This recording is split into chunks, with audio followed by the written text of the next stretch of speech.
Hello and welcome to the Next Gen Racing YouTube channel for our day 4 preview of the Cheltenham Festival 2024. Yes, we are on the final day. We have gone through days 1, 2 and 3. If you haven't already, do go watch those videos. They'll be on our profile now. And if you haven't already, do hit that like, subscribe button, all those. If you are enjoying the content, hopefully we've managed to find a few winners over day 1, 2 and 3. We'll be basking in the glory of day 4 now, drinking the champagne.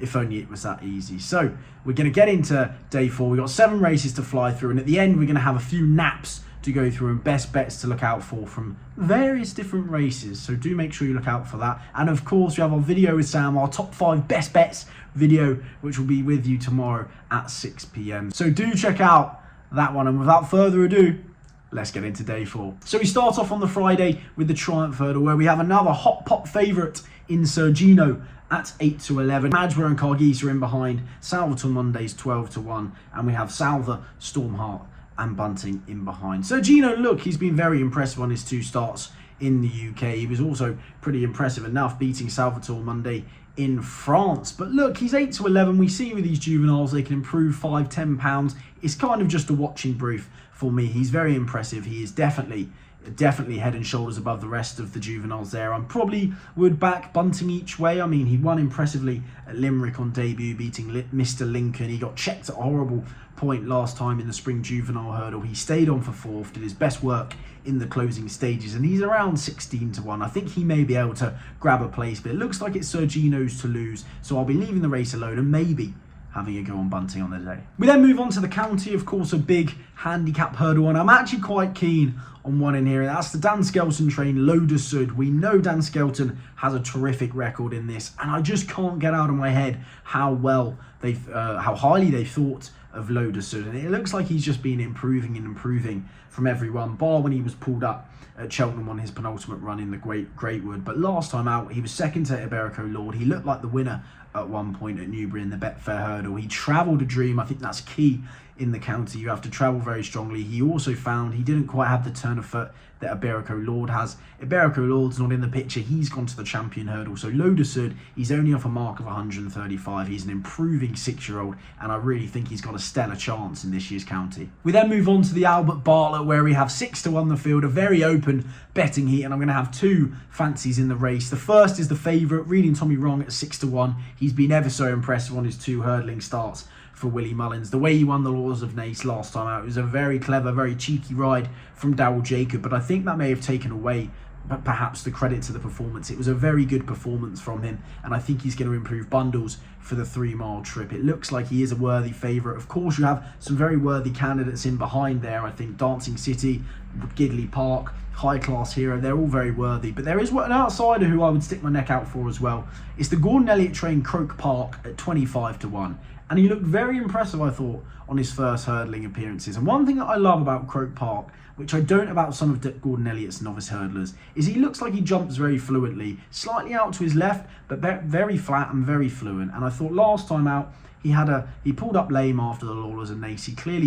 He still jumped okay, but he went out like a light. But on his penultimate run, he beat Mel Monroe at Navan in a grade 3 there over 2 mile 4. And I think this step up and trip should suit. He is shortening a little bit. He's around the 25 to 1 mark. I think that is a great prize for him, to be honest. I think he's got a decent chance if he can bounce back. He had excuses last time out. 3 miles shouldn't be a problem whatsoever. And I think we've seen lots of outsiders win the Albert Bartlett, and I think hopefully he can add his name to the Roll of Honour. So there's 2 selections there in the Albert Bartlett. Of course, we have the feature, the Gold Cup, and you could talk about this race for hours. What a Gold Cup it is. Galopin de Champs heads the market. You have Fast or Slow, Shishkin, Jerry Colomb, Brave Man's Game, Long Press, Hewitt, you name it, they are there. Of course, Brave Man's Game is the one to beat. He's been incredibly impressive at Leopardstown on his last 2 appearances. Last time even beating Fast or Slow. Fast or Slow looks like he's a solid 5 to 1 shot. He's an each way bet to nothing. He'll be waiting for Galopin de Champs to underperform to strike, that is for sure. Shishkin,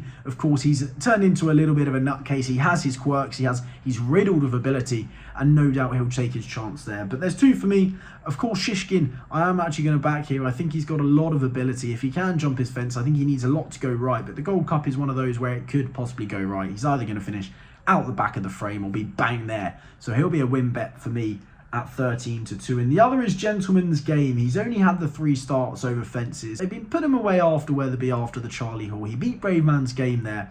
And it seems like he's got plenty of ability. He keeps improving markedly run after run. And it looks like he's a little bit forgotten about.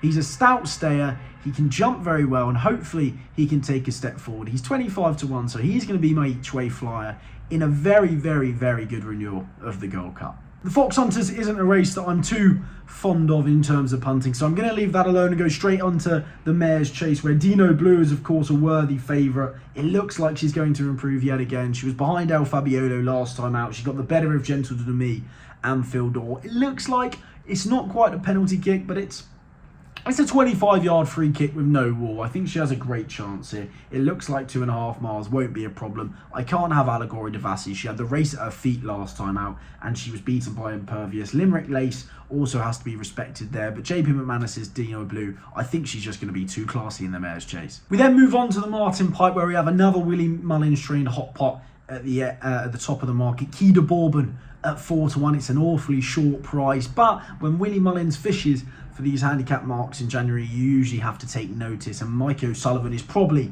going to be on board. I'm actually going to be with Sama Jest, who beat Noble Yates last time out. I think he's becoming a little bit forgotten about. He's drifting in the market.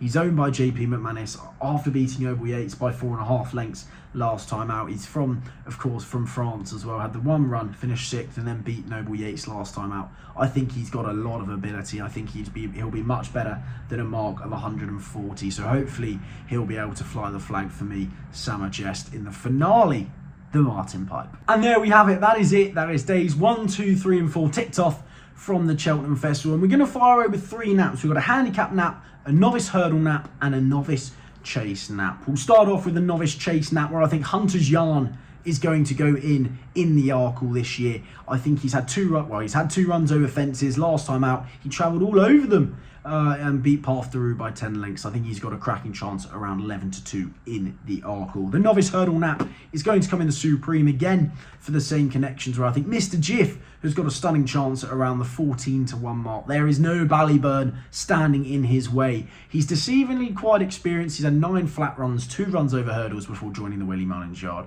and I think he could go very close at a big price in the Supreme. And finally, the Handicap NAP, and one of my strongest bets of the week, is going to come in the county, where I think Loda Sud is finally going to get his head in front. He's been improving steadily. He's 12-1 for the race. It looks like this race is going to be perfect for him. He'll be strong travelling there around the home bend. Harry Skelton will be able to pick it up, and we'll be able to see his aeroplane celebration in full force just 2 days on from Langadan winning the Coral Cup. So there you have it. They're the 3 naps. That's all 4 days wrapped up. Do stick around for Sam's video with the top 5 best bets tomorrow on the channel, and hopefully we'll see you soon. But do gamble responsibly over the Cheltenham Festival. Enjoy Guinness or thrice, and I will see you soon for more next gen racing content.